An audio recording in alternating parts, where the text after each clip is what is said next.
يا أيها الذين آمنوا اتقوا الله وقولوا قولا سديدا يصلح لكم أعمالكم ويغفر لكم ذنوبكم ومن يطع الله ورسوله فقد فاز فوزا عظيما. قال النبي صلى الله عليه وسلم: لقنوا موتاكم لا إله إلا الله. رواه مسلم. وعن معاذ رضي الله عنه قال: قال رسول الله صلى الله عليه وسلم: من كان آخر كلامه لا إله إلا الله دخل الجنة. وقال الرسول صلى الله عليه وسلم: إذا حضرتم المريض أو الميت فقولوا خيرا فإن الملائكة يؤمنون على ما تقولون. رواه مسلم. وعن أبي سلمة وفي حديث أم سلمة رضي الله عنها قال رسول الله صلى الله عليه وسلم وفي حديث أم سلمة رضي الله عنها قالت: دخل رسول الله صلى الله عليه وسلم على أبي سلمة وقد شق بصره فأغمضه ثم قال: إن الروح إذا قبض تبعه البصر فضج ناس من أهله. فقال صلى الله عليه وسلم: لا تدعوا على أنفسكم إلا بخير فإن الملائكة يؤمنون على ما تقولون. ثم قال صلى الله عليه وسلم: اللهم اغفر لأبي سلمة وارفع درجته في المهديين واخلفه في عقبه في الغابرين واغفر لنا وله يا رب العالمين وافصح له في قبره ونور له فيه. اخرجه مسلم واحمد او كما قال صلی اللہ علیہ وسلم. سامعین کرام، حاضرین درس، قابل احترام اسلامی ماں اور بہنوں، سب سے پہل اور آخر اللہ رب العالمین کی تعریف اور حمد و ثنا ہے. وہ اللہ رب العالمین جو ہمارا معبود برحق ہے، جو ہمارا رب واحد ہے، جو ہمارا مالک، ہمارا رازق ہے، جس کے پیارے پیارے نام بے عیب صفات ہیں، جس کی جتنی تعریف کی جائے وہ کم ہوگی. ہم اس کی تعریف میں اس کے پسندیدہ جملے کہیں گے: سبحان اللہ و بحمدہ سبحان اللہ العظیم. اس کے بعد درود و سلام ہو اللہ کے آخری نبی امام الانبیاء محمد الرسول اللہ صلی اللہ علیہ وسلم کی ذات گرامی پر، کہ جنہوں نے حدیثوں میں ہمیں جہاں بہت ساری چیزوں کی تعلیم دی، وہیں پر میت کے ساتھ کیسا سلوک کیا جائے، تجہیز، تدفین، تکفین اور نماز جنازہ کے مسائل بھی، طریقہ بھی اپنی امت کو سکھایا. اللہم صلی علی محمد وعلی آل محمد کما صلیت علی ابراہیم وعلی آل ابراہیم انک حمید مجید. اللہم بارک علی محمد وعلی آل محمد کما بارکت علی ابراہیم وعلی آل ابراہیم انک حمید مجید. قبل اس کے کہ ہم آج کا آخری چیپٹر جو جنازے یا میت کو تیار کرنے کے مسائل، جنازے کے مسائل ہیں، اس کو آپ کی خدمت میں پیش کریں. چند ایک سوال آپ کی خدمت میں پیش ہیں، جواب دے کر مسجد والوں کی جانب سے جو بطور کتاب بطور انعام رکھی گئی ہے وہ آپ لیتے جائیں. کل کے درس میں ہم نے ان گناہوں کا تذکرہ کیا تھا جو انسان کی دنیا اور آخرت کو تباہ کرتے ہیں، اور بہت سارے گناہ ان میں بیان کیے گئے تھے. ماشاءاللہ، سوال سے پہلے یہ ہاتھ اٹھ گئے. تو ان میں شروع میں ہم نے 7 ہلاک کرنے والے گناہوں کا ذکر کیا تھا. اس کے بعد آج ہم انشاءاللہ جنازے کے مسائل پڑھیں گے. تو جنازے کے مسائل میں میت کو جو ہے غسل دینے کا مکمل سنت کے مطابق طریقہ کیا ہے، اور اس کو کفن کتنے کپڑے پہنایا جائے گا. ہاتھ نیچے آ گئے. یہ سب پڑھیں گے انشاءاللہ. لیکن جو کل پڑھے تھے 7 ہلاک کرنے والے گناہ، ان میں سے کوئی 3 بتائیے. ارے آہستہ بیٹے، آہستہ، اٹھو مت. کیا جذبہ ہے ماشاء اللہ. جی بیٹا آپ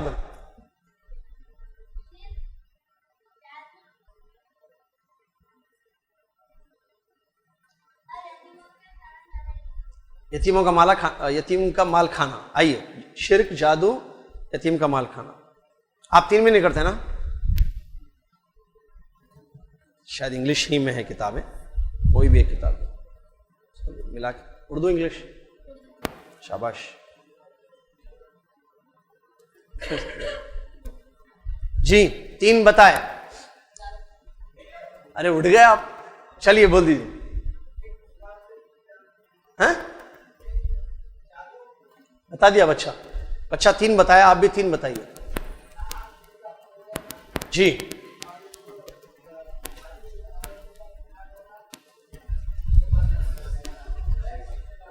ایک منٹ آپ لوگ مت بولیے. 7 ہلاک کرنے والے گناہ کل پڑھے شروع میں. بچے نے کیا نام ہے بیٹا آپ کا؟ سفیان نے جو ہے 3 کا ذکر کیا. ایک شرک, یاد رکھیے یہ آپ کو بولنا نہیں ہے.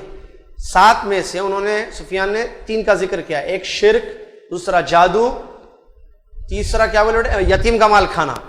اب باقی 4 ہیں, اس میں 3 بتاتے تو بتائیے. ایک بولے آپ شاید, ناحق کسی کا قتل کرنا, ایک ہو گیا. اور نہیں, 7 ہلاک کرنے والے گناہوں میں نہیں ہو. اٹھاؤں دوسروں کو. اونٹ, سود کھانا. جی اور ایک, آئیے انعام لیجیے. آئیے 2 تو بتا دیے. سفیان 3, آپ کا نام عبد الکریم بھائی 2, 3 2 5. آئیے نہیں بس انعام لے لیجیے. اور 2 ہاتھ اٹھائے ہوئے ہیں. انگلش اردو. ہاں زنا مت بولو آپ, ختم. 2 بول دیا, ختم. لے کے جاؤ, یہ لیجیے. ارے یہاں اٹھ کے ٹھہر گئے, کیا نام. اچھا بولو بیٹے. اور 2 جو انہوں چھوڑے. جنگ سے بھاگنا. جی قتل کرنا بول دیا بیٹے. تب وہ بھی بول دیا بیٹے, آپ کے بڑے بھائی سفیان. دیکھیے شرک ہو گیا. ہاں اللہ اللہ اللہ اللہ. نہیں ہاتھ نہیں مارنا, ہتھیلی نے. آ جاؤ بیٹے. زبردست زبردست. ان کو تو پوری کتابیں دینا پڑ رہا. دل کون سی انگلش ہو نا, کون سی تو بھی لے لو. کیا نام ہے آپ کا؟ فدا الرحمان. آپ کل ادھر تھے نا, وہ دوسرے ہیں. کل بھی نام لیا. فدا ہیں بھائی ماشاءاللہ دین پر. یہ 7 گناہ تھے جو ہم نے کل پڑھے تھے. اس کے علاوہ بھی گناہ ہم نے کل پڑھے تھے. ان میں سے کوئی ایک بتائیے. ہاں ماں باپ کی نافرمانی. آئیے اور بولتے ہوئے آئیے کہ کیا مطلب ماں باپ کی نافرمانی. جو بولے وہ بات نہیں سننا. اس میں کوئی کنڈیشن ہے؟ آئیے, یعنی ہر بات سننا ان کی, ہر بات. آتے بولے غلط بولے مطلب. اچھا مووی کی سیڈی لا بولے تو نہیں لانا. کہتا دیکھیے بھائی والدین بچوں کو نہیں صحیح ہے نا, کیونکہ اس میں اللہ کی نافرمانی ہو رہی ہے. اس لیے اب گھر میں جا کے عمل کرنا اس پہ. سیڈی بولے تو نہیں لانا, پانی لو تو لانا. سیڈی بولے تو مووی کی, قرآن کی سیڈی بولے تو لگانا ہوتا. کون سا ہونا لے لیجیے. جی ہاں 7 ہو گئے, ختم. اور بھی گناہ ہم پڑھے تھے کل, اس میں سے ایک وہ بولے جھوٹی گواہی نہیں دینا. آئیے صحیح انگلش. آپ بیٹھ جاؤ بیٹا, انعام لے لیا آپ بس. جی یہ بچے جی بولو بیٹا. گالی کل نہیں پڑھے اس کو, گالی میں کہاں پڑھو.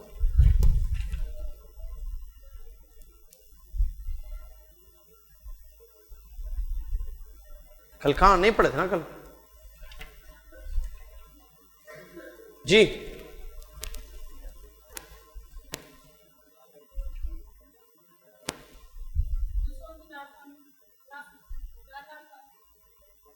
دوسروں کا جی شراب پینا یہ بھی بڑے گناہوں میں سے. شراب نہیں پینا جی شراب نہیں پینا بڑے گناہوں میں سے ہے. شراب پینا بڑے گناہوں میں سے پینا. انگلش جی کل جو پڑھے سگریٹ نہیں پینا وہ معلوم ہے لیکن کل پڑھے تھے کیا ہم اس کو نہیں بولے تھے شاید نہیں بولے تھے ارے وہ گناہوں میں نے ذکر کیے تھے جو ہم کل پڑھے تھے کہ نا. پڑوسی کو تکلیف دینا آئیے یہ بھی بڑا گناہ ہے. کہ کیسا تکلیف دینا؟ زبان سے ہاتھ سے یا دونوں سے؟ ہاں جی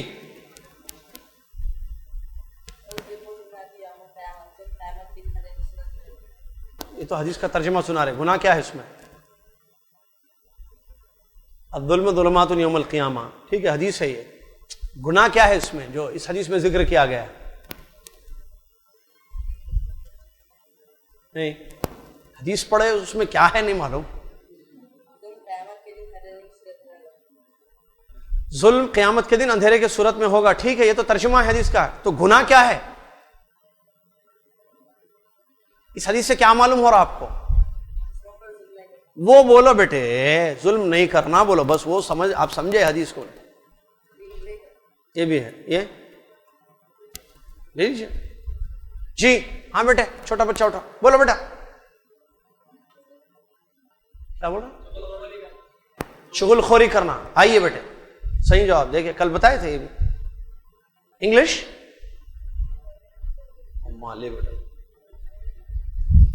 جائیے بیٹے. غیبت کرنا آ جائیے زبردست. چلیے ذرا میت کو تیار کر لیں گے. ہاں کیسا دکھ رہا نہیں بولے تو کل ہم سب ہونے والے ہیں. اللہ بچائے بھائی اللہ بچائے. نہیں گناہ بہت ہے کتابیں ختم ہو گئی. گناہ ہے وہ شراب پینا جوا کھیلنا بہت ہے صحیح ہے. لیکن اب ہم ذرا میت کے پاس جائیں گے. ذرا آخری چیپٹر چل رہا ہے جو کہ بہت ہی اہم ہے. اللہ تعالیٰ مجھے اور آپ کو موت سے پہلے موت کے بعد کی زندگی کو سنوارنے کی توفیق عطا فرمائے. اللہ رب العالمین نے قرآن میں فرمایا یا ایھا الذین آمنوا اتقوا اللہ ولتنظر نفس ما قدمت لغد واتقوا اللہ ان اللہ خبیر بما تعملون. اے ایمان والو اللہ سے ڈرو اور کل کے لیے تم نے کیا بھیجا ہے دیکھ لو. اے ایمان والو اللہ سے ڈرو اور ہر نفس یہ دیکھے کہ اس نے کل یعنی قیامت کے دن کے لیے کیا بھیجا ہے. اللہ سے ڈرتے رہو. یقینا اللہ تبارک و تعالیٰ کو تمہارے تمام اعمال کی خبر ہے. اس آیت میں جہاں تقوی کی تاکید کی گئی ہے وہیں پر کل یعنی قیامت کا دن جو یقینی طور پر آنے والا ہے اس دن کے لیے انسان نے کیا کیا ہے یہ سوچ لے, اس کی فکر ہو. اس بات کا حکم دیا گیا ہے. قیامت آنے والی ہے اور سلف نے فرمایا من ماتا قامت قیامتہ. جس کی موت ہو گئی اس کی قیامت شروع ہو گئی. بڑی قیامت تو آنے والی ہے لیکن جو مر جائے اس کی قیامت تو شروع. اور قیامت اور موت یہ سب ہمارا ایمان ہے کہ یہ سچ ہیں ہونے والے ہیں. انسان دنیا میں مر جاتا ہے. پچھلے سال کتنے لوگ رمضان میں تھے اس سال رمضان میں نہیں ہیں. ہم جو اس سال رمضان میں ہیں کیا پتہ آئندہ سال رمضان تک رہیں گے یا نہیں رہیں گے. تو موت یقینی معاملہ ہے.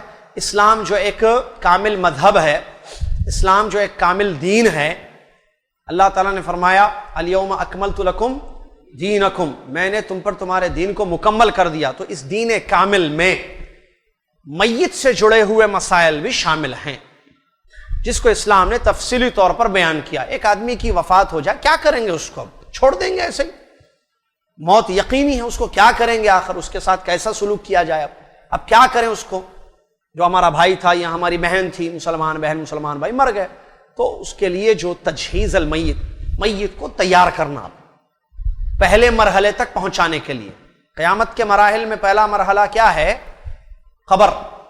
موت کے بعد قبر تک اس کو پہنچا دینا خیریت سے. اس سلسلے میں کچھ کام کرنے پڑتے ہیں, اس کو تجہیز کہتے ہیں, تیاری, جس میں جو ہے مرنے سے پہلے, مرنے کے بعد کے مسائل. مرنے سے پہلے تلقین ہوتی ہے اس کی, ٹھیک ہے, لا الہ الا اللہ کی تلقین کرنا. اس کے بعد جو ہے اگر اس کی موت ہو جائے، ٹھیک ہے، تو جو ہے کچھ کام ہے جو سنت نے بیان کیے، حدیثوں میں بیان کیے، وہ کام اس کے ساتھ کرنا، جیسے آنکھ بند کرنا وغیرہ ہے، ابھی ہم پڑھ رہے ہیں اس سب کو، ٹھیک ہے۔ اس کے بعد جو ہے ایک اہم مسئلہ شروع ہوتا ہے، وہ ہے غسل، اس کا غسل دینا، اس کو غسل دینا، ٹھیک ہے، میت کو نہلانا جس کو عام اردو میں کہا جاتا ہے، تو اس کا ایک طریقہ کار ہے نہلانے کا بھی، کس طریقے سے نہلایا جائے گا، پھر جو ہے مرد ہو تو کیسے نہلائیں گے، عورت ہو تو کیسے نہلائیں گے، پھر نہلائیں گے کون، ٹھیک ہے۔ اسی طریقے سے جو ہے پھر بچہ بھی ہو سکتا ہے، میت بڑا آدمی نہیں بلکہ چھوٹا بچہ بھی ہو تو اس کے لیے کیا معاملہ ہے، بہرحال۔ اور اس کے بعد جو ہے کفن پہنانا، ان کو مرد کو کتنے کپڑے پر، عورت کو کتنے کپڑے پر کفن پہنانا بچے کو، پھر اس کے بعد جو ہے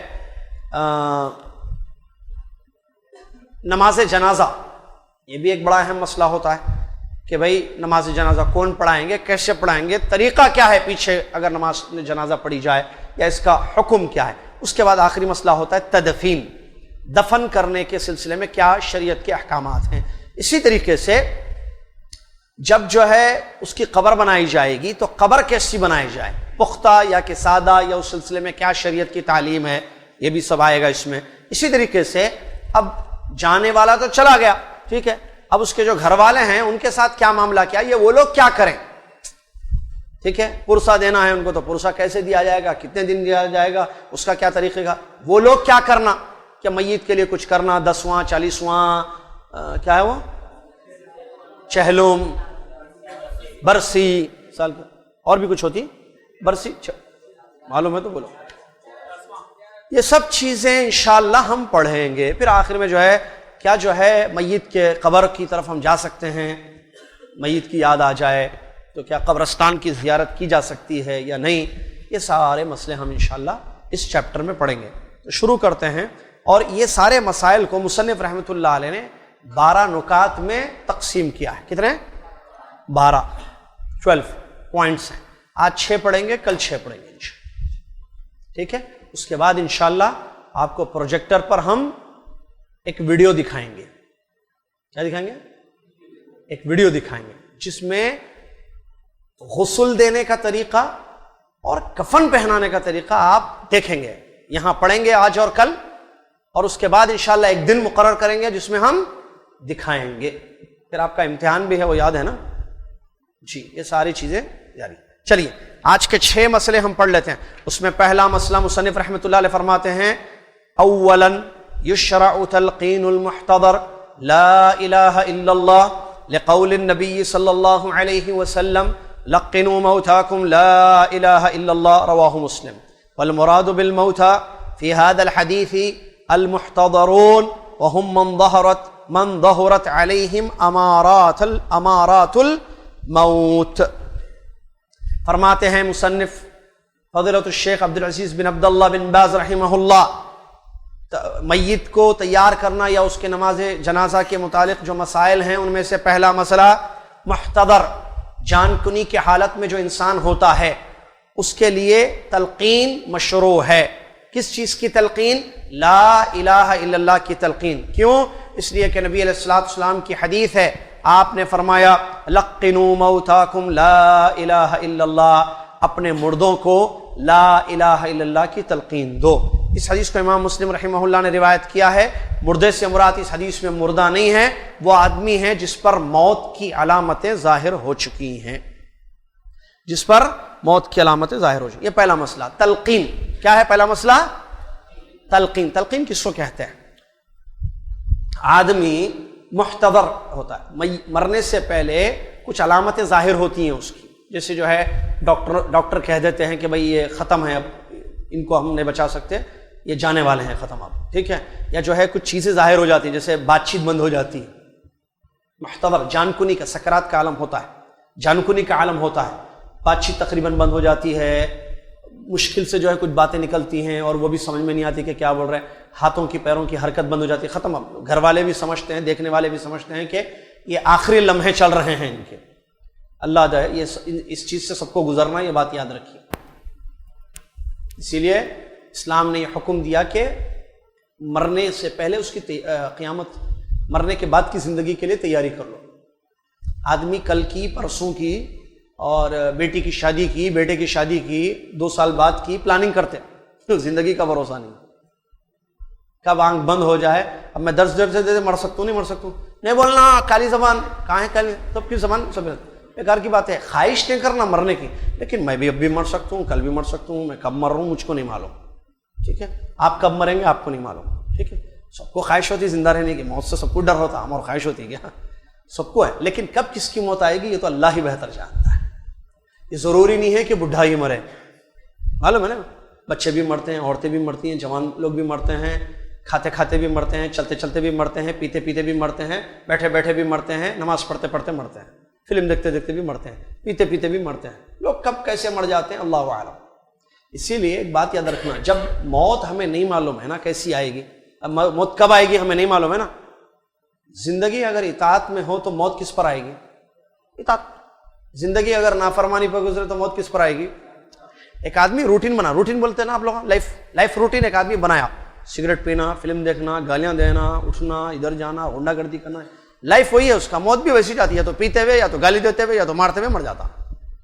ایک آدمی پابند ہے، نماز، اللہ سے ڈرنے والا، اچھی بات بولنے والا، اچھے کام کرنے والا، اچھی بات بولنے والا، اچھے کام کرنے والا، یہ کام اس نے اپنی ایک روٹین لائف کی بنائی ہے، تو یا تو اچھی بات بولتے ہوئے، یا اچھی بات کی تیاری کرتے ہوئے، یا اچھا کام کرتے ہوئے، یا اچھے کام کی تیاری یا اچھے کام کی نیت کرتے ہوئے موت آ جاتی۔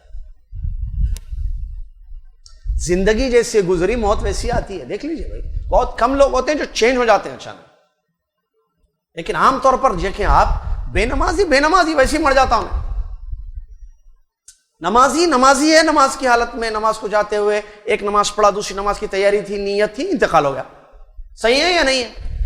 جی، اسی لیے اللہ کی اطاعت پر زندگی رکھنا، تاکہ موت بھی ہماری اطاعت پر آئے، اس کو بولتے ہیں اچھی موت، ٹھیک ہے، اور پھر اچھی موت، رمضان کی موت، جمعہ کی موت، نمازوں کی حالت میں، احرام کی حالت میں، یہ سب اچھی موتیں ہیں، یہ سب کیا ہے؟ اچھی موت۔ تو پہلا مسئلہ بتاتے ہیں، موت سے پہلے جو علامتیں ظاہر ہو جائیں، محتضر، جان کنی، فصیح اردو میں جان کنی کا حال، جان کنی کی حالت، ٹھیک ہے، اس حالت میں جو ہے وہاں میت کو تلقین کرنا، وہاں بیٹھ کر لا الہ الا اللہ پڑھنا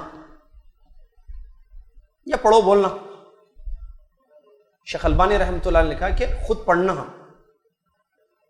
لا الہ الا اللہ، کیونکہ میت ہے نا، مطلب اب آدمی کب مرنے والا نہیں معلوم ہے، ٹھیک ہے، بستر مرگ پر ہے، وہ بستر مرگ پر ہے، وہاں بیٹھ کر اگر ہم لا الہ الا اللہ لا الہ الا اللہ لا الہ الا اللہ پڑھے تو سنتے ہوں، سن کے لا الہ الا اللہ، کیوں؟ کیونکہ ایک حدیث آئی ہے جو معاذ بن جبل رضی اللہ عنہ کی حدیث ہے، صحیح حدیث ہے، اس حدیث میں نبی علیہ الصلوۃ والسلام نے فرمایا من کان آخر کلامہ لا الہ الا اللہ دخل الجنہ، جس کا آخری کلام لا الہ الا اللہ تھا وہ جنت میں داخل ہو جائے گا، مطلب مرنے سے پہلے جس نے لا الہ الا اللہ پڑھا وہ جنت میں داخل ہو جائے گا، وہ جنت میں داخل ہو جائے گا۔ اب دخول اولی ہے یا نہیں ہے یہ تفصیل ہے، بعد میں بتائیں گے اس کو، یعنی کیونکہ جتنی حدیثوں میں دخل الجنہ آتا ہے نا، جنت میں داخل ہو گیا، تو دخول جو ہوتا ہے نا، جنت میں داخل ہونا 2 قسم کا ہوتا ہے، ایک دخول اولی بولتے ہیں اس کو، یعنی بغیر عذاب کے جاتا سیدھا، ایک ہوتا عذاب سزا کاٹنے کے بعد جاتا، تو 2 قسم کا دخول ہوتا ہے، ایک آدمی جلدی جاتا، دروازہ کھلا ہوا ہے چلے آتا، ایک آدمی بعد میں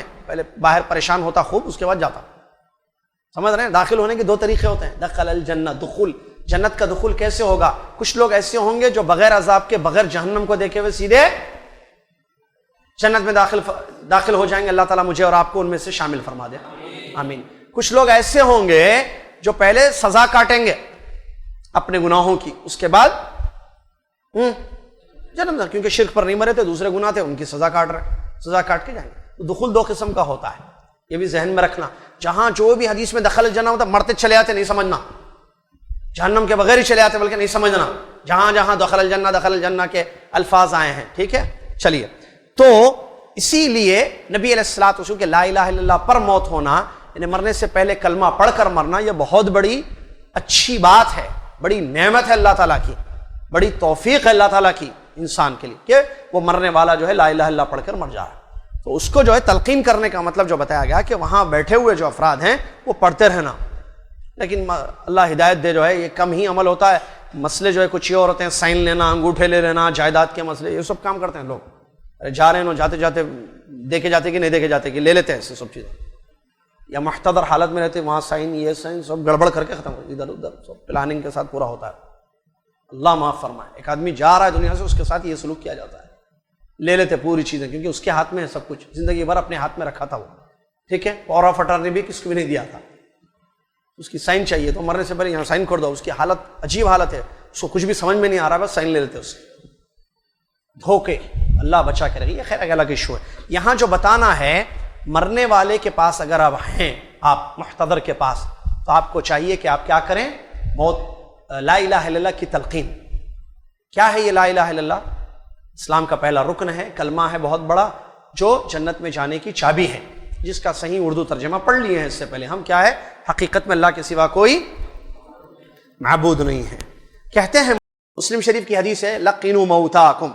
یہ کیوں ہے تلقین کرنا؟ کیونکہ حدیث میں نبی علیہ الصلوۃ والسلام نے فرمایا لقنوا موتاکم، اپنے مردوں کو تلقین کرو. کس کی؟ لا الہ الا اللہ کی. مردے کو تلقین، حدیث کا ترجمہ یہ ہے. اسی لیے بولتے ہیں نا، حدیث کو سمجھنا ضروری ہے. مردے کو کیسی تلقین کرتا؟ وہ تو مر گیا، وہ کیسے پڑھے گا لا الہ الا اللہ؟ مطلب کیا ہے اس کا؟ جو مرنے کے قریب ہے اس کو، جس پر موت کی علامتیں ظاہر ہو چکی ہیں، اس کو تلقین کرو لا الہ الا اللہ کی.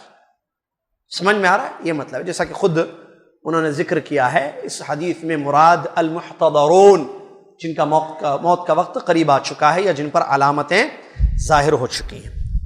نبی علیہ الصلوۃ والسلام کی حدیث، آپ نے فرمایا اذا حضرتم المریض او المیت، جب تم کسی بیمار کے پاس جاؤ یا میت جو مرنے والا آدمی ہے، آخری سٹیج پر ہے، اس کے پاس جاؤ، فقولوا خیرا، وہاں اچھی بات کرنا. کیا کرنا؟ اس کے پاس اچھی خیر کی بات کہنا. کیوں؟ اس لیے کہ ان الملائکۃ یؤمنون علی ما تقولون، تم جو بھی کہتے ہو فرشتے اس پر آمین کہتے ہیں. یہ صحیح مسلم کی حدیث ہے. لہٰذا خیر کی گفتگو کی جائے. وہاں پر جو بھی بول رہے ہیں، آپ جو بھی بولیں گے اس پر فرشتے آمین. آمین کا کیا معنی ہے؟ قبول کر. آمین کا معنی قبول کر، یعنی اللہ سے دعا کرتے ہیں. آمین کا مطلب اے اللہ تو قبول کر. تو لہٰذا وہاں نبی صلی اللہ علیہ وسلم نے فرمایا کہ خیر کہو. وہاں کیا کہو؟ خیر کہو. تو یہ بات یاد رکھی جائے. چلیے دوسرا مسئلہ، مصنف رحمت اللہ علیہ بیان فرماتے اذا تیقن موتہ، جب یقین ہو جائے اس کی موت کا، اغمضت عیناہ، اس کی دونوں آنکھوں کو بند کر دینا چاہیے، وشد لحیاہ، اور اس کی داڑھی کو باندھ دینا چاہیے، لورود السنت بذلک، کیونکہ اس سلسلے میں سنت وارد ہوئی ہے. یہ دوسرا مسئلہ. کیا مطلب؟ جس کا جو ہے داڑھی باندھنے کا مطلب داڑھی بکھیری ہوئی نہ ہو، اس کو ایک جگہ کیا جائے. مطلب اذا تیقن موتہ، اگر اس کی موت کا یقین ہو جائے. کیسے پتا چلے گا موت کا یقین ہے؟ اس سلسلے میں تفسیر میں علماء نے لکھا ہے حدیث کی، یا تو جو ہے موت کی علامتیں ظاہر ہو چکی ہیں، مر گیا ہے آدمی، ہاتھ اٹھا رہے، سانس بند ہو چکی ہے، دیکھ رہے ہیں سانس بھی بند ہے، حرکت بھی بند ہے، دل کی دھڑکن بھی بند ہو گئی، ختم. نہ آنکھیں کھول رہا ہے، نہ بات کر رہا ہے، نہ حرکت ہو رہی ہے، نہ سانس چل رہی ہے، نہ دل دھڑک رہا ہے، ختم. کیا سمجھیں گے؟ مر گیا. یعنی یہ ایک شکل ہو سکتی ہے. دوسری یہ کہ ڈاکٹر نے آپ کو رپورٹ دے دی کہ یہ چلے گئے، ختم، از ڈیڈ، ختم، مر چکے ہیں. تو اگر یہ یقین ہو جائے، یقین ہونا موت کا، یہ دو شکلیں ہیں یقین ہونے کی. یا تو رپورٹ ہے آپ کے پاس، کیونکہ موجودہ دور میں جو ہے ہاسپٹلائز ہوتے ہیں بہت سارے لوگ، تو ڈاکٹر آ کے بتا دیتے ہیں کہ یہ اب نہیں رہے دنیا میں، ختم، کیونکہ وہ چیک کرتے ہیں پیشنٹ کو، کہتے ہیں ختم، ان کی ختم ہو گیا. لیکن بعض دفعہ وقتی طور پر تھوڑی سی چیز ہو جاتی ہے، وقتی طور پر جو ہے سانس کسی کی بند ہو جاتی ہے یا دل، پھر بعد میں جو ہے وہ چلنے لگتا ہے. اسی لیے کیا کہا مصنف رحمۃ اللہ علیہ نے؟ تیقن موتہ، یقین ہو جائے مرنے کا کہ آدمی مر چکا ہے. اغمضت عیناہ یا اغمضت عیناہ، دونوں آنکھوں کو کیا کرنا؟ بند کر دینا، اور داڑھی کو ٹھیک کر دینا. کیوں؟ اس کی دلیل میں حدیث ذکر کرتے ہیں ام سلمہ رضی اللہ عنہ کا واقعہ. ام سلمہ رضی اللہ تعالیٰ عنہ، ان کے شوہر ابو سلمہ رضی اللہ تعالیٰ عنہ کا ابو سلمہ رضی اللہ تعالیٰ عنہ کا انتقال جب ہوا، نبی صلی اللہ علیہ وسلم آئے، دخل رسول اللہ صلی اللہ علیہ وسلم، حدیث شروع ہوتی ہے. ام سلمہ رضی اللہ تعالیٰ عنہ فرماتی ہیں پیارے نبی صلی اللہ علیہ وسلم ابو سلمہ رضی اللہ عنہ کے پاس آئے. کب؟ جب جو ہے وقد شق بصرہ، ان کی وفات ہو گئی تھی اور ان کی آنکھیں جو ہیں کھلی ہوئی تھیں. ان کی وفات ہو گئی تھی، آنکھیں کھلی ہوئی، تو نبی صلی اللہ علیہ وسلم نے ان کی آنکھوں کو کیا کیا؟ بند کر دیا، اور یہ فرمایا ان الروح اذا قبض تبعه البصر، جب روح قبض کر لی جاتی ہے تو نگاہ اس کا پیچھا کرتی ہے۔ یہ سن کر ان کے گھر والے رونے لگے، یہ سن کر ان کے گھر والے رونے لگے گھر میں لوگ، تو نبی صلی اللہ علیہ وسلم نے فرمایا لا تدعوا علی انفسکم الا بخیر، خیر ہی کہو، اپنی زبانوں سے خیر ہی نکالو، کوئی غلط بات مت نکالو۔ فإن الملائکۃ یؤمنون علی ما تقولون، اس لیے کہ تم جو کہو گے یہاں پر اس میت کے پاس، فرشتے اس پر کیا کہیں گے؟ آمین۔ پھر نبی صلی اللہ علیہ وسلم نے دعا فرمائی اللہم اغفر لی ابی سلمۃ، اے اللہ تو ابو سلمہ کی مغفرت فرما دے، وارفع درجتہ فی المہدیین، اور ان کے درجات کو مہدیین میں بلند فرما دے، اور جو ہے ان کے پیچھے جو ہے جو ان کے اہل و عیال ہیں ان کے لیے خیر رکھ دے، اور ہم کو اے اللہ اور ان کو سب کو اے رب العالمین تو معاف فرما دے، اور وافسح لہ فی قبرہ، اور ابو سلمہ کی قبر کو کشادہ کر دے اے اللہ، ونور لہ فیہ، اور ابو سلمہ رضی اللہ تعالیٰ کی قبر کو منور کر دے۔ یہ حدیث مسلم شریف میں ہے، صحیح مسلم میں، اور مسند احمد میں ہے۔ اسی حدیث کو دلیل بنا کر مصنف رحمۃ اللہ نے بیان فرمایا آنکھوں کو بند کرنا اس حدیث سے معلوم ہوا ہے۔ جہاں تک داڑھی کا مسئلہ ہے تو وہ اس لیے کہ داڑھی بکھر جائے گی تو ہو سکتا ہے اس میں غبار یا جو ہے دھول وغیرہ آئے گی، اسی لیے حکم دیا گیا کہ اس کو ٹھیک کر دیا جائے، ایسے اس کو ٹھیک کر دیا جائے کہ اس میں دھول وغیرہ داخل نہ ہو۔ یہ ظاہر بات ہے ان لوگوں کے لیے ہوگا جن کی داڑیاں ہوں گی۔ اب یہ کیوں لکھے ہیں؟ کیونکہ مسلمان میت ہے، ظاہر بات ہے مسلمان داڑھی رکھتا ہے وغیرہ، کیا مسئلہ ہے بتا کیا بولوں اس پہ؟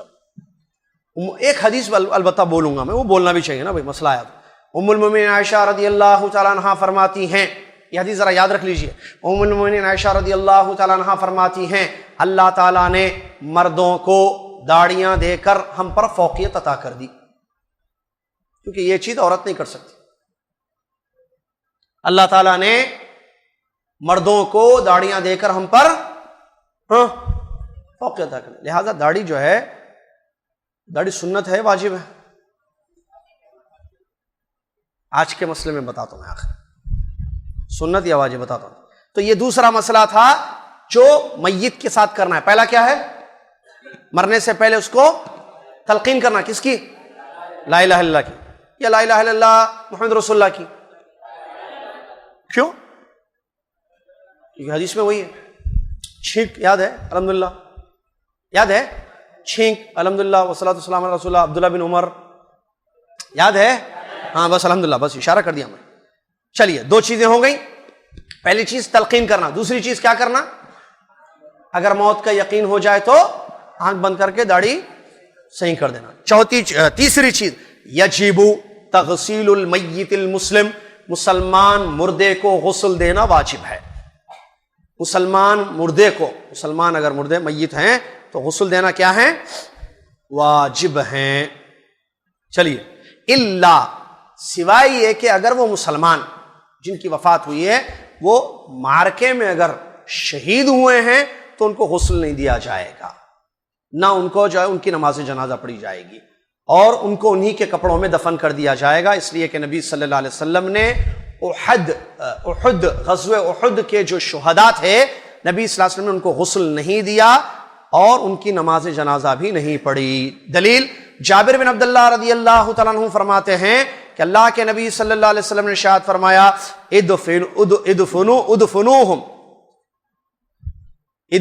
ادفنوہم فی دمائہم ولم یغسلہم، اخرجہ البخاری، بخاری شریف کی حدیث ہے۔ نبی علیہ السلام نے غزوہ احد میں جو صحابہ شریک ہوئے تھے ان کے بارے میں بیان فرمایا ان کے خونوں میں ہی کیا کرو؟ دفن دو، اور غسل مت دینا۔ ٹھیک ہے، اور بھی حدیثیں ان کے بارے میں آئی ہیں جو ابو داؤد وغیرہ کی ہے، جس سے یہ چیز معلوم ہوتی ہے۔ تو یہ خاص مسئلہ شہداء کے لیے ہے، لیکن اس کے علاوہ کوئی بھی عام مسلمان مرد ہے یا عورت ہے جن کی وفات ہو جائے تو ان کا غسل کیا ہے؟ واجب ہے۔ یہ تیسرا مسئلہ ہے، غسل دینا، بغیر غسل کے لے کے جا کے قبر میں نہیں دفن کرنا۔ نمبر 4، غسل، میت کو غسل دینے کا طریقہ کیا ہے؟ میت کو غسل دینے کا طریقہ کیا ہے؟ سب سے پہلی بات یہ ہے کہ ان کو جو ہے ستر پوشی میت کی کرنی چاہیے۔ میت کی، چاہے میت ہو یا میتہ ہو، ان کی ستر پوشی یعنی ان کو ڈھانکنا پہلے، عیب جو ہے نا ان کا. کیوں؟ اس لیے کہ ایک حدیث آئی ہے صحیح جس میں نبی علیہ الصلوۃ والسلام نے یہ بات بیان فرمائی ہے، جیسے مسلمان کی زندگی میں عزت کی جاتی ہے ویسے ہی مرنے کے بعد بھی اس کی عزت کرنا. مسلمان کی جیسے زندگی میں تکریم ہوتی ہے نا، ویسے جو ہے مرنے کے بعد بھی. تو اگر اس کی موت آ گئی تو اس کو ننگا نہیں کرنا پورا، بلکہ جو عیب ہے نا اس کو چھپا دینا کپڑے سے، گھر والے ان کے، ٹھیک ہے. اس کے بعد تھوڑا سا اٹھانا میت کو. اچھا، اس سے پہلے جو غسل دے گا نا وہ کیا کرنا، دستانے، کیا بولتے اس کو، گلاؤز پہننا ہاتھوں میں کیا کرنا، گلاؤز پہن لینا، اور ستر کرنا یہاں تک، یعنی جو عیب ہے ان کی شرمگاہ ہے اس کو چھپا دینا. اس کے بعد تھوڑا سا اٹھانا، کس کو، یہ اورلی بتا رہا ہوں میں آپ کو، انشاءاللہ ویڈیو دکھائیں گے ہم آپ کو پوری اس کی، ٹھیک ہے. تھوڑا اٹھانا میت کو، اٹھا کر پیٹ کو آہستہ آہستہ نرمی سے دبانا، پیٹ کو تھوڑا سا اوپر کرنا میت کو، اور پیٹ کو کیا کرنا، آہستہ آہستہ دبانا. کون؟ وہ جو غسل دے رہا ہے ہاتھوں میں جس نے گلوز پہنے. کیوں؟ تاکہ گندگی نکل جائے. پیٹ کے دبانے سے کیا ہوتا ہے، کچھ موشن وغیرہ، پیشاب وغیرہ ہے تو وہ چیز کیا ہو جاتی ہے، غسل دینا ہے نا میت کو. اب تو اس کے لیے کیا کرنا ہے، پہلے کپڑے نکالنا میت کے. نکالنے کے بعد کیا ہے، پورے کپڑے نہیں نکال دینا، ستر کرنا ان کا، ستر پوشی کے ساتھ باقی کا جو کپڑا ہے وہ نکال دینا. اب وہ تختے پہ کسی پہ بھی لٹائیں، وہ کوئی شرط نہیں ہے اس کی. لوگ بڑے اس میں مسئلے کرتے ہیں، صحیح چیزیں یہی ہیں، ٹھیک ہے. اس کے بعد کیا کرنا، اب یہ سب سیکھ لینا ہے آپ لوگوں کو تاکہ غسال کی ضرورت نہ پڑے، ٹھیک ہے. یہاں بتایا بھی جا رہا ہے اور دکھایا بھی جائے گا آپ کو انشاءاللہ، تاکہ پورا پریپیئر ہو جائیں، آپ تیار ہو جائیں اس سنت پر عمل. یعنی ہمیں آتا ہے کرنے کے. اور ایک بات، ڈرنے کی کوئی بات نہیں ہے، یہ حال ہمارا بھی ہونے والا ہے. عام طور پر جہاں مسئلہ میت کو غسل دینے کا آتا ہے تو ڈر ہوتا ہے، کیا ہوتا ہے کیا نہیں. میت ختم، اٹھتا پھر انہیں نہیں اٹھتا، ہاتھ اٹھا سکتا نہیں اٹھا سکتا، آپ کو اٹھا کے جو ہے دھلانا پڑتا ہے، اس کو وضو کرانا پڑتا ہے، جیسے ابھی آ رہا ہے. تو ڈرنے کی بات نہیں ہے، نہیں ڈرتے. اس سے پہلے جو اسلامی اخلاق میں ہم نے بیان کیا تھا کہ مومن کیا ہوتا ہے، بہادر یا بزدل، بہادر ہوتا ہے، ڈرپوک نہیں ہوتا ہے مومن. تو ڈرنے کی بات نہیں ہے. میت ہے، آپ کے والد ہیں، آپ کو غسل دینا ہے، یا جن کی وجہ سے آگے بتا رہا غسل کون دیا جائے گا تفصیل. تو آپ جو ہے ڈرنا نہیں، کیونکہ یہ ہم کو بھی کرنا ہے. آج ہم دے رہے، کل کوئی ہم کو غسل دے گا. اللہ بچا کے رکھے بس، یعنی حرام چیزوں سے محفوظ رکھے. کہہ رہا ہوں یہ باتیں بولتے ہیں تو ایک عجیب سی کیفیت ہوتی ہے کہ کیا جو ہے حال ہوگا ہمارا بھی. ہاں، دنیا میں خود نہاتے تھے، ایک ایسی نوبت آتی ہے کہ دوسرے نہلائیں گے ہم کو، کپڑے بھی نہیں اتار سکتے، دوسرے اتارتے کپڑے ہمارے، ٹھیک ہے. موشن وغیرہ جو خود نے پیٹ دبا کے جو ہے وہ لوگ نکالیں گے، پھر وضو کرائیں گے، پھر نہلائیں گے پورے پانی سے، پھر کفن بھی پہنائیں گے سب، پھر ہم خود چلیں گے نہیں، اٹھایا جائے گا ہم کو. یہ سب مراحل آنے والے ہیں زندگی میں. پھر بھی انسان جو ہے آخرت کو بھول جاتا ہے، موت کے بعد کی زندگی کو بھول کر دنیا کی عیش و عشرت میں پڑھ کر اپنے رب کو ناراض کرتا ہے. اللہ ہمیں اس سے محفوظ رکھے. کہاں تک بات آئی تھی؟ تھوڑا سا اٹھا کے کیا کریں گے، اس کو پیٹ کو ہلکا ہلکا دبائیں گے تاکہ جو ہے گندگی نکل جائے اور پوری طریقے سے اس کو صاف کیا جائے گا. کیسے؟ اب جب اٹھائیں گے، پیٹ ہلکا سا دبائیں گے تو کچھ نکلے گا ہو سکتا، تو کیا کرنا، کپڑا اوپر رہتا ہے، شرمگاہ کے اوپر کپڑا ڈالے نا، ستر کی ہے نا، تو جو ہاتھ میں گلاؤز ہے تو اندر داخل کر کے شرمگاہ کو صاف کرنا. میت کی شرمگاہ کو صاف کرنا. گندگی وغیرہ ہے تو پانی ڈال کے اس کو کیا کرنا، صاف کرنا گندگی کو، تاکہ گندگی پوری ختم ہو جائے، ٹھیک ہے. اگر کوئی گندگی نہیں نکلی تو کوئی بات نہیں. اگر گندگی نکلی تو صاف کرنا اس کو پانی سے اور ہاتھ سے دھونا، صفائی، کیونکہ وہ تو دنیا میں خود صاف کر لیتا تھا اپنی گندگی کو، اب آپ کو صاف کرنا پڑے گا. اس کے بعد کیا کرنا، نماز کے جیسے اس کو وضو کرانا. کس کو؟ میت کو. کیسے معلوم نا وضو کیسے کرنا. اب میت کو کیسے وضو کرانا، وضو کا طریقہ جو معلوم ہے وہ ہاتھ کیا کرنا، دھلانا، دو ہاتھ. اب ظاہر بات ہے اس کے لیے دو آدمی چاہیے، ایک آدمی جو غسل دے رہا ہے اور ایک آدمی جو اس کی ہیلپ کر رہا ہے، کیونکہ پانی ڈالنا پڑتا ہے نا اس کو، کپڑا دینا، پانی ڈالنا، ٹھیک ہے، پوچھنے کے لیے آخر میں کپڑا دینا. اب جیسے غسل کرانا ہے، پانی ڈالنا ہے یا وضو کرانا ہے تو کوئی ہوگا ساتھ تو اس میں آسانی ہوتی ہے کہ وہ پانی ڈالے گا، یہ دو ہاتھ اس کے دھلائے گا. اب منہ کے پاس پانی، وہ تو پی کر کلی تو نہیں کر سکتا ہے، لیکن منہ کے پاس اس طریقے سے کیا جائے گا. اور اس کے ناک میں بھی جو ہے اسے پانی سے ایک مرتبہ یا دو مرتبہ یا تین مرتبہ کیا جائے گا. پھر چہرہ، پھر اس کے دو ہاتھ، یہ دونوں ہاتھوں جو کوہنی تک ہے، اور اس کے بعد اس کے سر کا مسا، اس کے بعد پیر.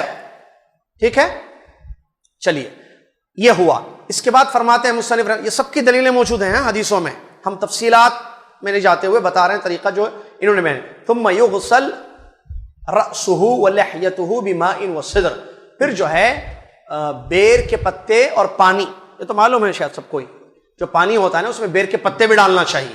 ٹھیک ہے، تو وہ پانی سے جو ہے اس کا وضو بھی کرایا جائے گا اور پھر غسل کرایا جائے گا اس کا. کیسے؟ پہلے جو ہے اس کے سر کو دھوئیں گے میت کے. کیا کریں گے؟ سر کو اور داڑھی کو پانی سے، جو ہے جس پانی میں بیر کے پتے بھی ہیں اس سے اچھی طریقے سے سر کی صفائی ہوگی. ٹھیک ہے، اور اسی طریقے سے لحیہ یعنی داڑھی کی. ٹھیک ہے، داڑھی کی بھی اس کی، کیونکہ بال وغیرہ ہے نا سب پانی سے اس کو اچھی طریقے سے جو ہے صاف کیا جائے گا. جس کی داڑھی نہیں ہے تو اس کو وہ کر دیجیے، ڈیلیٹ کر دیجیے اس کو. تو جیسے عورت کو خالی داڑھی نہیں رہتی نا عورت کو، تو خالی اس کے چوٹی یا سر کو دھلائیں گے عورت کے، تو ویسی وہ مرد جس کی داڑھی نہیں تو اس کو خالی ایسی پانی ڈال دینا پڑتا ہے اس کو. داڑھی کا جو ہے وہ دونوں سیم سمجھو. عورت کو جیسے داڑھی نہیں رہتی ہے تو کرنا، ویسے ہی جو ہے مرد کو بھی. سمجھ میں آ رہا نا مسئلہ؟ اب ظاہر ہے نا بھائی، جو بھائی مصنف رحمۃ اللہ لکھتے ہیں شیخ کہ یغسل رأسہ ولحیتہ بماء وسدر،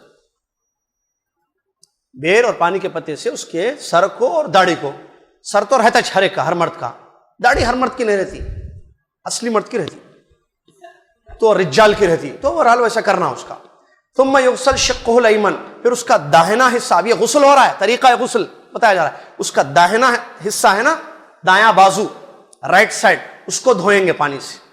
اور یہ جو کہتے ہیں مصنف رحمۃ اللہ علیہ کا لفظ بتاؤں، بیر اور پانی، لیکن اگر بیر نہ ملے تو کچھ اور بھی چیز، کوئی بھی چیز چلے گا. اگر بیر کے پتے اویلیبل نہیں، ویسے ماشاءاللہ ہوتے ہیں. اس کی بھی دلیلیں ہیں سب کی. بخاری کی حدیث ہے اغسلوہ بماء وسدر، پانی اور بیر کے پتوں سے اس کو غسل دو، یہ نبی وسلم کی حدیث ہے. چلیے ٹھیک ہے، تو پھر کہاں تک پہنچے تھے ہم؟ دائیں بازو، رائٹ سائڈ جو ہے نہلایا جائے گا، یا پانی سے اس کو صاف کیا جائے گا یا نہلایا جائے گا. ثم الایسر، پھر پلٹانا میت کو. ظاہر پہ پلٹانے کے لیے کیا یہ ہیلپ کرے گا، ایک آدمی ساتھ ہے نا، تو وہ جو ہے یہ سب آپ کو ویڈیو میں بتائیں گے ہم انشاءاللہ.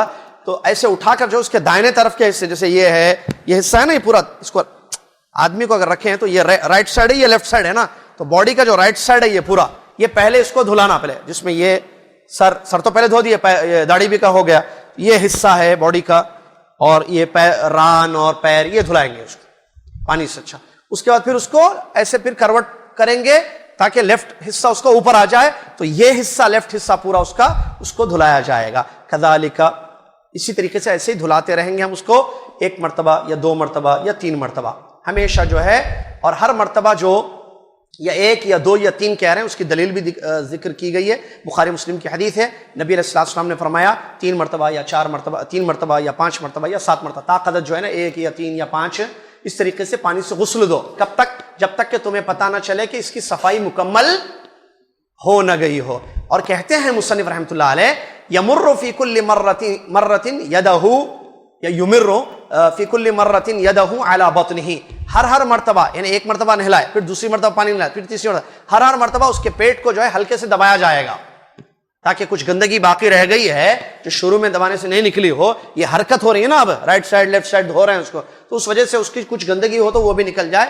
یہ جو ہے وہ کہہ رہے ہیں. اور فرماتے ہیں آگے فَإِنْ خَرَجَ مِنْهُ شَيْءٌ، تو اگر اس پیٹ کو ہلکے سے دبانے سے کوئی چیز نکل جاتی ہے تو اس کو صاف کر دیا جائے گا. پھر اس کے بعد کیا ہے، روئی جو ہے اس کی اس جگہ کو بند کر دیا جائے گا روئی سے، تاکہ کوئی اور چیز نہ نکل جائے، جیسے خون وغیرہ ہوتا ہے. ٹھیک ہے، گندگی نکل گئی، صاف کر دیا، اس کے بعد جو ہے اس راستے کو کس سے بند کر دیا آپ نے؟ روئی سے بند کر دیا، روئی سے بند کر دیا. یا روئی کے علاوہ جو مصنف رحمۃ اللہ علیہ کہتے ہیں لیٹسٹ اگر کوئی کاٹن وغیرہ کی چیزیں آئی ہوئی ہیں جو میڈیکل لائن میں جو یا میڈیکل ہالس میں ملتی ہیں، تو اس کے ذریعے بھی اس وسیلے کو بھی استعمال کیا جا سکتا ہے.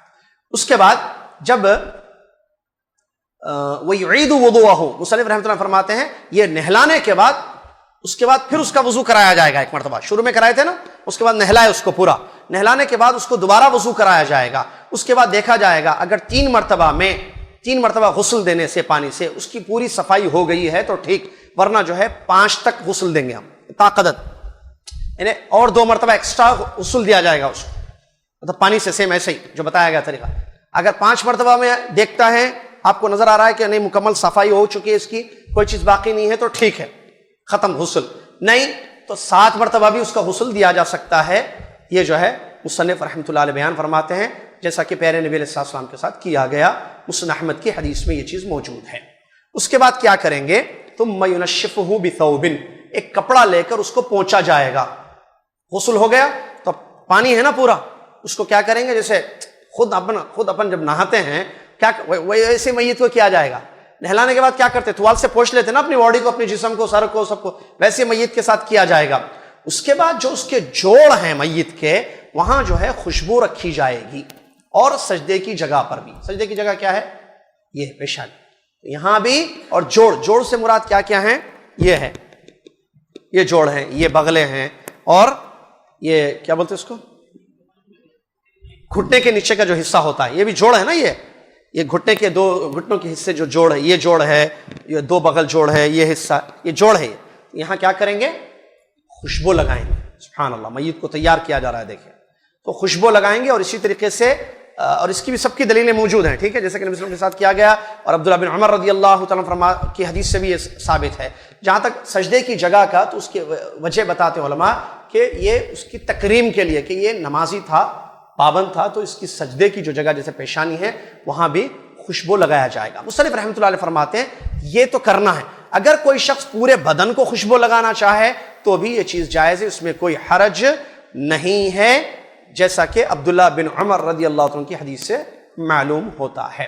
اسی طریقے سے بخور بھی ہے، جو عربوں میں چیز ملتی ہے، تو بخور خوشبو اس کے باڈی پر پورا پھیلانا، بخور ہوتا ہے داڑھی میں لیتے ہیں، توپ کے اندر بھی لیتے ہیں لوگ، جس سے جسم سے جو ہے خوشبو پھیلتی ہے، تو وہ بھی اگر کیا جائے، اس کے کفن کو بخور اگر کوئی دینا چاہے جو میت کو پہنانا ہے، تو یہ بھی کوئی حرج نہیں، جائز ہے۔ اس کے بعد کہتے ہیں جب آپ نے جو ہے غسل سے آپ فارغ ہو گئے، اور اس کو جو ہے اس کا پوچھ دیے، اور جو ہے عطر وغیرہ بھی لگا دیے، اب اس کے بعد جو ہے اس کے ناخن اور بال، مونچھ اور ناخن دیکھیں گے، اگر وہ بڑی ہیں تو اس کو کٹ کر دیں گے آپ، مونچھیں اگر بڑی ہیں اس کو کیا کریں گے؟ کٹ کریں گے۔ ناخن دیکھیں گے پیر کے یا ہاتھ کے، غسل سے فارغ ہونے کے بعد، تو اگر ناخن ہے تو وہ بھی کٹ کر دیں گے، نہیں ضرورت نہیں ہے کٹ کرنے کی تو کوئی بات نہیں، چھوڑ دیا جائے گا۔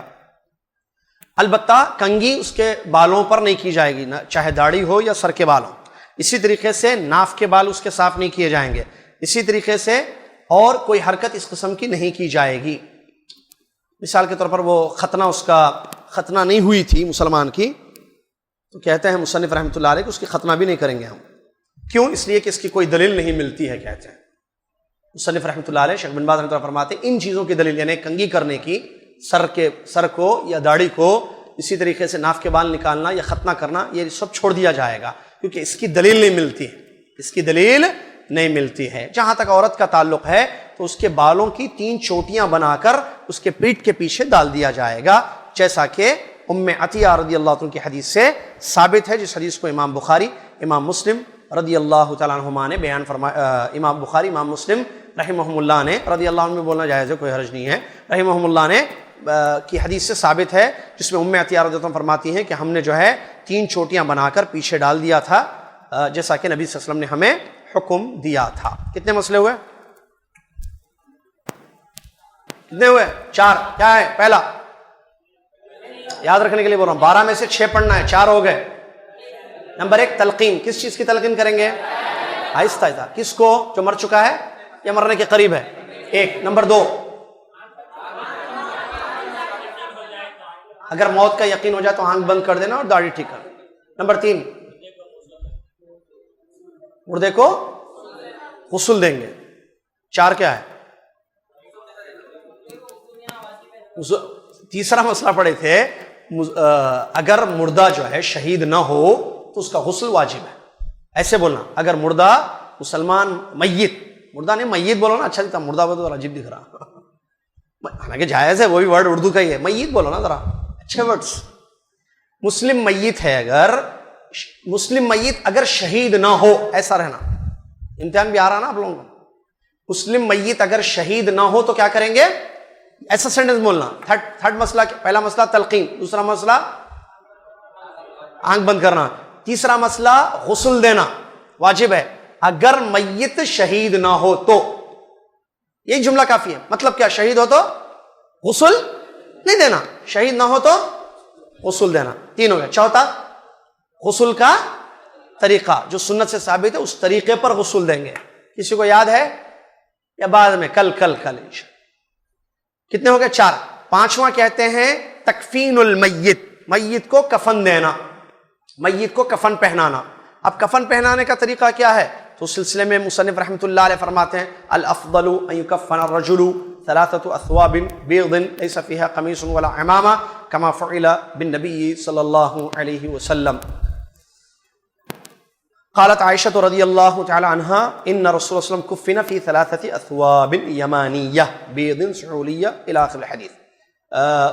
وفیہ وفی الحدیث لیس فیہن قمیص ولا عمامہ ادرج فیہا ادراجا.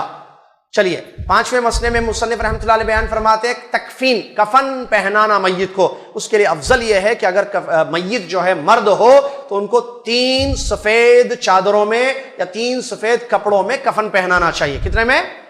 3. اور وہ 3 کیسے ہونا؟ وہ اس میں وہ کپڑا جو ہے قمیص نہ رہنا اور عمامہ نہیں رہنا. قمیص معلوم؟ قمیص شرٹ کی سلا ہوا جو ہوتا ہے نا، وہ نہیں رہنا، اور عمامہ بھی نہیں رہنا. کیوں؟ جیسا کہ پیارے نبی صلی اللہ علیہ وسلم کے ساتھ کیا گیا. حضرت ام المؤمنین عائشہ رضی اللہ عنہا فرماتی ہیں، جو صحیح حدیث ہے، فرماتی ہیں کہ پیارے نبی صلی اللہ علیہ وسلم کو 3 یمن کے کپڑے تھے، وہ یمنی کپڑے اور وائٹ کلر کے کپڑے تھے، بڑے اچھے خوبصورت. ان کپڑوں میں نبی صلی اللہ علیہ وسلم کو کفن پہنایا گیا، 3 کپڑوں میں. اور ان کپڑوں میں قمیص نہیں تھا، 3 بھی کپڑے تھے خالی، اس میں قمیص بھی نہیں تھا اور اس میں عمامہ بھی نہیں تھا. نبی صلی اللہ علیہ وسلم کو اس میں داخل کیا گیا تھا. ادرج فیہ ادراجا. ٹھیک ہے.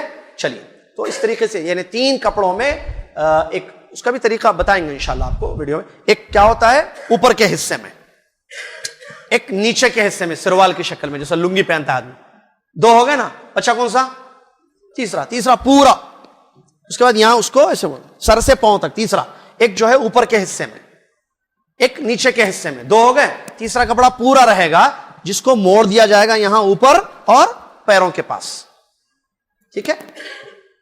چلیے یہ جو ہے اس کے سلسلے میں، اس کے مرد کے سلسلے میں.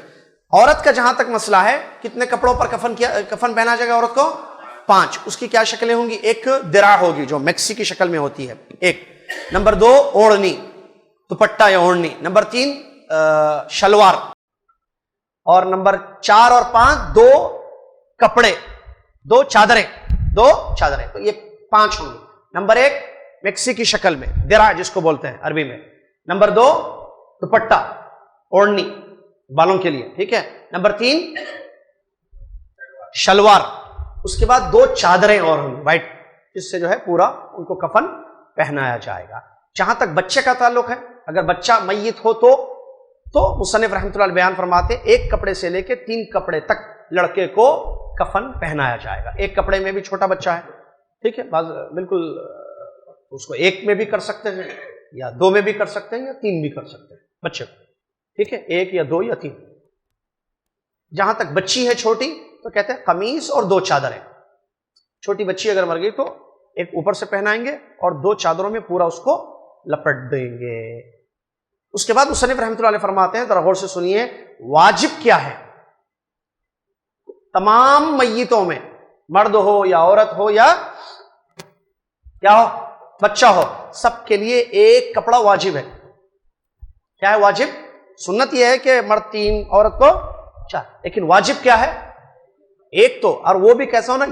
یستورو جمیع المیت. ایسا بڑا 1 کپڑا واجب ہے جو پورے جسم کو ڈھانک دے، چاہے مرد ہو یا عورت ہو یا.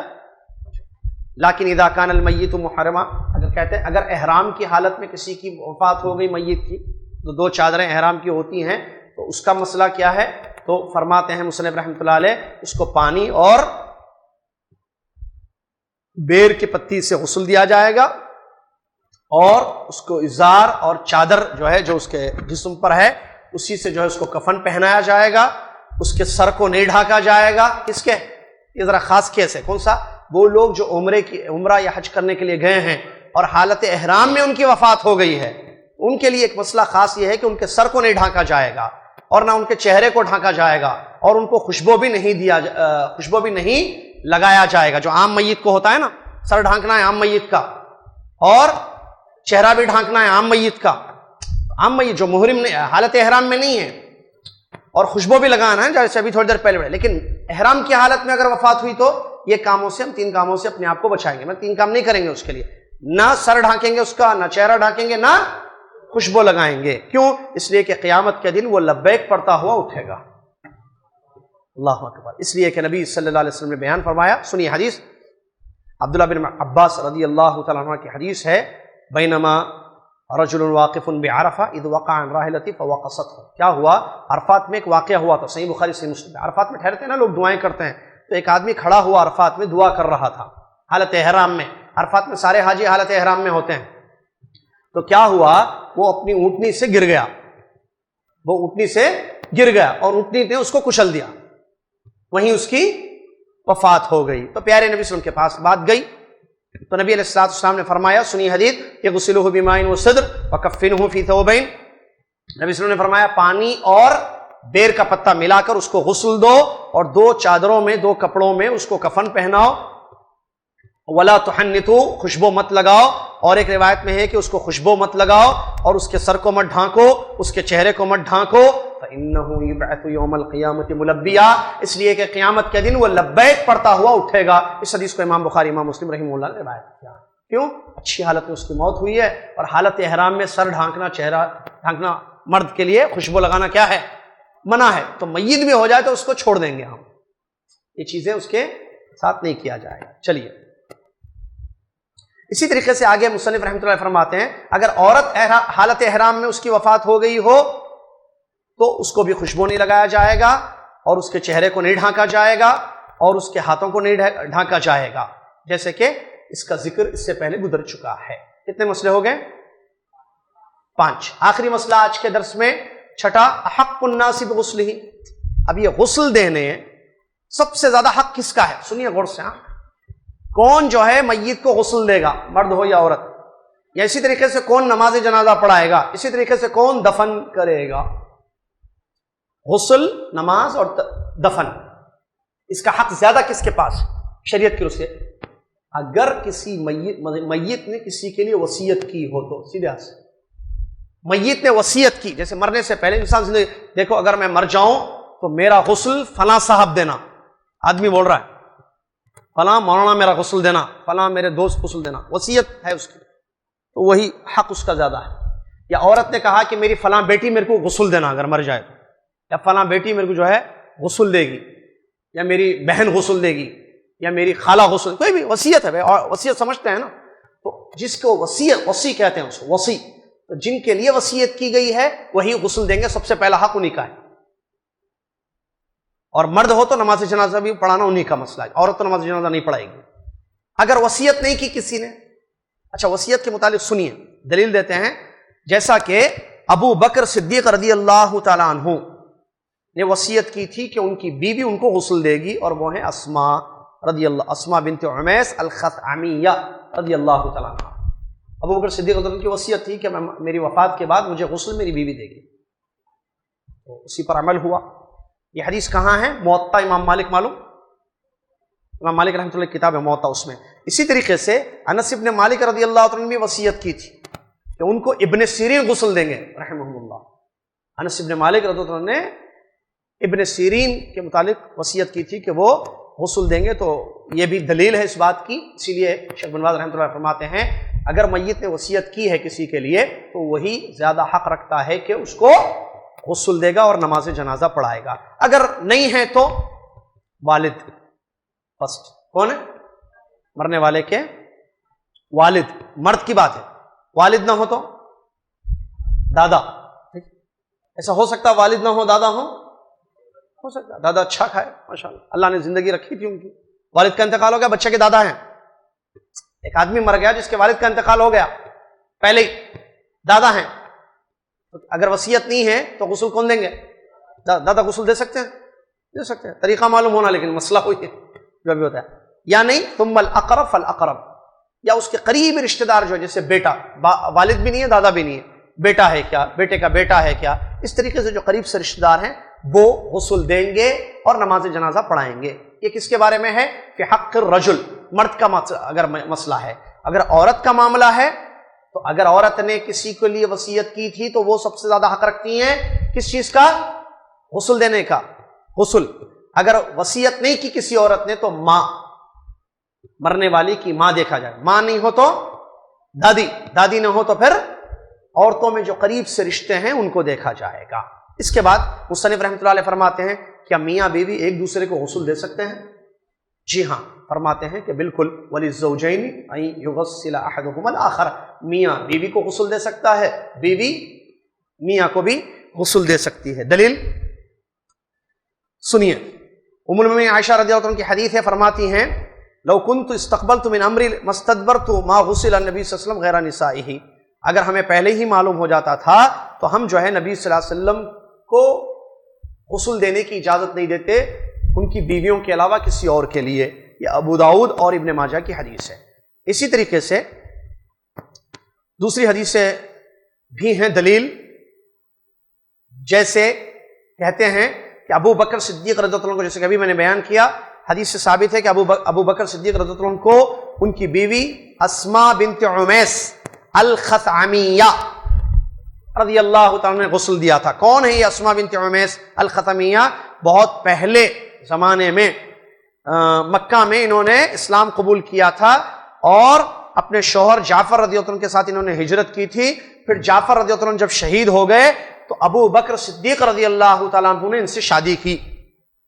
ٹھیک ہے، ابو بکر صدیق رضی اللہ عنہ نے ان سے شادی کی، بیوہ تھی وہ۔ تو پھر لما ماتا، پھر ابو بکر صدیق رضی اللہ عنہ کی جب وفات ہو گئی، علی رضی اللہ تعالیٰ عنہ نے ان سے شادی کی، ان سے اسماء بنت عمیس الخثعمیہ رضی اللہ تعالیٰ عنہ سے۔ تو انہوں نے کیا کیا تھا؟ ابو بکر صدیق رضی اللہ عنہ کی وفات کے بعد ان کو غسل دیا تھا، تو بیوی نے شوہر کو غسل دیا۔ اسی طریقے سے علی رضی اللہ عنہ، معلوم ہے نا، علی بن ابی طالب رضی اللہ عنہ، ان کو ان کی بیوی فاطمہ رضی اللہ تعالیٰ عنہ نے غسل دیا، جیسا کہ ابن المنذر میں یہ روایت آئی ہے۔ اس سے معلوم ہوا شوہر بیوی کو غسل دے سکتا ہے، بیوی شوہر کو غسل دے سکتی ہے۔ یہ 6 مسائل تھے جو آج کے درس میں آپ کی خدمت میں پیش کیے گئے ہیں۔ مزید 6 مسائل انشاءاللہ کل ہم پڑھ لیں گے، جس سے جو ہے یہ کتاب ختم ہو جائے گی انشاءاللہ۔ اللہ سے دعا ہے اللہ تعالیٰ مجھے، آپ کو اور دنیا کے تمام مسلمانوں کو اس بات کی توفیق عطا فرمائے کہ ہم سنت کا علم حاصل کریں، حدیثوں کو سمجھیں اور اسی کے مطابق عمل کریں۔ آمین۔